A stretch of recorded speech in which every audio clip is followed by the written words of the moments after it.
Hi friends, welcome back to മതേസ് kitchen by Arya. അപ്പോൾ നമ്മുടെ ഒരു പുതിയ റെസിപ്പി വീഡിയോയിലേക്ക് എല്ലാവർക്കും സ്വാഗതം. ഇന്നത്തെ നമ്മുടെ റെസിപ്പി ഒരു പുഡിങ്ങിൻ്റെ റെസിപ്പിയാണ്. ഈസി ആയിട്ട് ഉണ്ടാക്കിയെടുക്കാൻ പറ്റിയ ഒരു പുഡിങ്ങാണ്. ഈ സ്വീറ്റൊക്കെ കഴിക്കണമെന്ന് തോന്നിയ അല്ലെങ്കിൽ നമ്മുടെ വീട്ടിൽ ഗസ്റ്റൊക്കെ വരിക എന്തെങ്കിലും കുഞ്ഞു കുഞ്ഞു ആഘോഷങ്ങൾക്കൊക്കെ പെട്ടെന്ന് ഉണ്ടാക്കിയെടുക്കാൻ പറ്റിയ ഒരു പുഡിങ്ങിൻ്റെ റെസിപ്പിയാണ്. അപ്പോൾ വീഡിയോ എല്ലാവരും ഫുള്ളായിട്ട് കാണുക, സപ്പോർട്ട് ചെയ്യുക. അപ്പോൾ നമുക്ക് നേരെ വീഡിയോയിലോട്ട് പോകാം.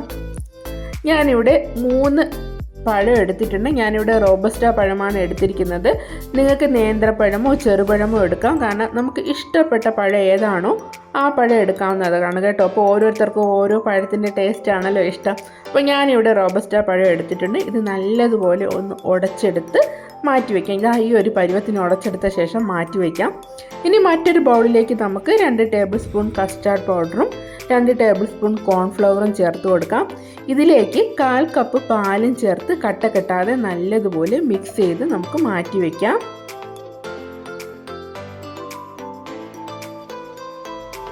ഇനി ഒരു പാൻ ചൂടാക്കാനായിട്ട് വയ്ക്കാം. ഇതിലേക്ക് 500 ml പാലാണ് ഞാൻ എടുത്തിരിക്കുന്നത്. അപ്പോൾ 500 ml 1/4 കപ്പ് പാലും മൊത്തത്തിൽ ആവശ്യമുള്ളത്. അപ്പോൾ പാലൊന്ന് ചൂടാക്കാനായിട്ട് വെച്ചിട്ടുണ്ട്. പാലൊന്ന് ചൂടായി വരുമ്പോഴത്തേക്കും നമ്മൾ നേരത്തെ ഉടച്ച് വെച്ചിരിക്കുന്ന പഴം ഇതിലേക്ക് ചേർത്ത് കൊടുക്കാം. ഇനി നല്ലോണം ഒന്ന് ഇളക്കി കൊടുക്കണം. അടിയിലൊന്നും കട്ട കെട്ടാതെ നല്ലോണം ഒന്ന് ഇളക്കി കൊടുക്കുക. ഒരു 2 മിനിറ്റ് നമുക്കിതൊന്ന് കുക്ക് ചെയ്തെടുക്കാം. അപ്പോൾ പാലൊക്കെ തിളച്ച് ഇത് നല്ലോണം ഒന്ന് കുക്കായി വന്നിട്ടുണ്ട്.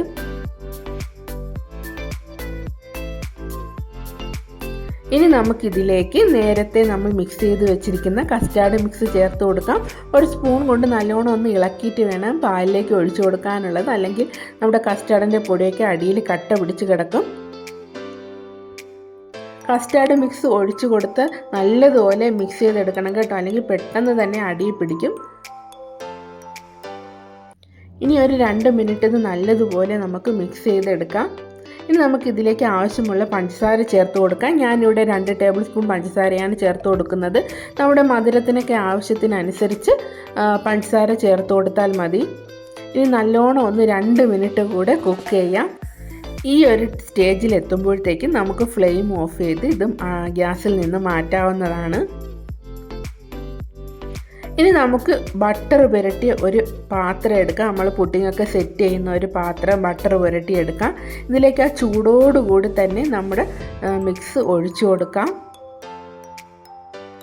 ഇനി നമുക്ക് ഇതൊന്ന് ഡെക്കറേറ്റ് ചെയ്തെടുക്കാം കേട്ടോ. അപ്പോൾ നിങ്ങളുടെ കയ്യിലുള്ള ഐറ്റംസ് വെച്ച് ഡെക്കറേറ്റ് ചെയ്താൽ മതി. ഇപ്പോൾ ഏത് ഡ്രൈ ഫ്രൂട്ട്സോ നട്ട്സോ ഒക്കെ നിങ്ങളുടെ കൈ കാണുമല്ലോ, അപ്പോൾ അത് വെച്ച് ഡെക്കറേറ്റ് ചെയ്താൽ മതി. ഞാൻ എൻ്റെ കയ്യിലുള്ള കുറച്ച് ഐറ്റംസ് വെച്ച് ഇത് ഡെക്കറേറ്റ് ചെയ്യുന്നുണ്ട്. ഞാൻ ആദ്യം കുറച്ച് ബൂസ്റ്റ് പൊടി ഇട്ട് ഒന്ന് ഡെക്കറേറ്റ് ചെയ്തു. പിന്നെ കുറച്ച് ബദാം ക്രഷ് ചെയ്തതും എടുത്തിട്ടുണ്ട്. ഇനി കുറച്ച് ബ്ലാക്ക് റൈസിൻസും കൂടി ഇട്ടാണ് ഞാൻ ഇത് ഡെക്കറേറ്റ് ചെയ്തത്. നിങ്ങളുടെ കയ്യിലുള്ള സാധനങ്ങൾ വെച്ച് ഡെക്കറേറ്റ് ചെയ്താൽ മതി കേട്ടോ. ഇപ്പോൾ ഒന്നുമില്ലെങ്കിൽ മുകളിലൊന്ന് കോഫി പൗഡർ ഒന്ന് സ്പ്രെഡ് ചെയ്ത് കൊടുത്താലും മതി. നമ്മൾ പുഡിങ്ങിൻ്റെ ഡെക്കറേഷൻ കഴിഞ്ഞിരിക്കും.